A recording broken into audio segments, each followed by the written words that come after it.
راهنين صدقه بما قال لم تقبل منه صلاة 40 يوما. وفي رواية لا فقد كفر بما أنزل على محمد. يا أخي سيد ها يابا أريد زوجي يحبني، رجلي حيتزوج علي، أنت ما تصيرين آدمية ويا زوجك وتداريه وتعتنين به وتلبسين أحسن الثياب وتتزين له أحسن الزينة، يعيش يتزوج عليك؟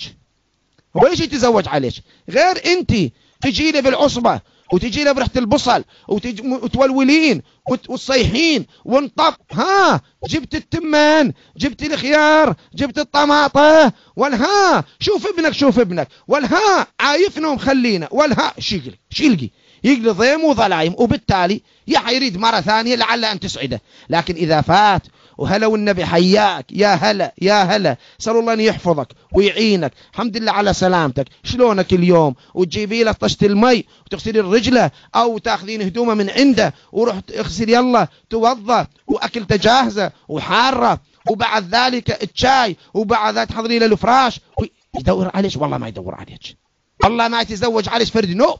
لكن إذا أنت مقصرة وانت ملتهيه بامك وملتهيه باختك، ووديني لهلي، ووديني للعرس، ووديني للمهر، ووديني للسبعه، ووديني للفاتحه، ووديني لبغداد، وديني شو يشوف منك؟ ولهذا